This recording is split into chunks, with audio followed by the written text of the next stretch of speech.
ด้วยการซุ่มหัวแซวข่าวและดึงสายหันแน่นและปลดออกด้วยการพุ่งหัวแซวคนละยิงออกเดี๋ยวฟ้าสังเกตสีเราสึนามิโทวินตะบางโถมุดเดลโลซาดอมชาพิพายนาดีเอาพุทธนาบางโถทะเลดูซีเรา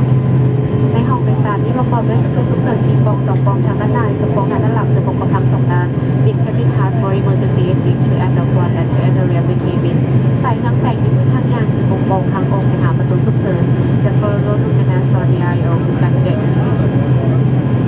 ในกรณีลงฉุกเฉินด้านหน้าเสื้อซูซี่มีป้องกันมาของทางวิธีใส่สวมเสื้อซูซี่ตรงทางหัวซุ่มหัวสาหัสแล้วดึงภายในหามอนเสื้อซูซี่เป็นลมจุดว่าจอมจากนาบิน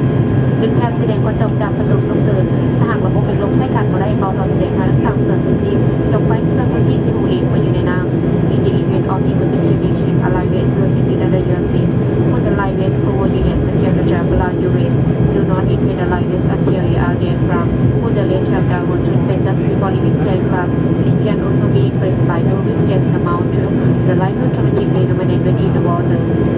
กรุณาเบิกและอ่านคำแนะนำเพิ่มเติมนี้ถูกสำนักพัฒนาของทาง Base Bank Town Study the Safety Subject Car Located in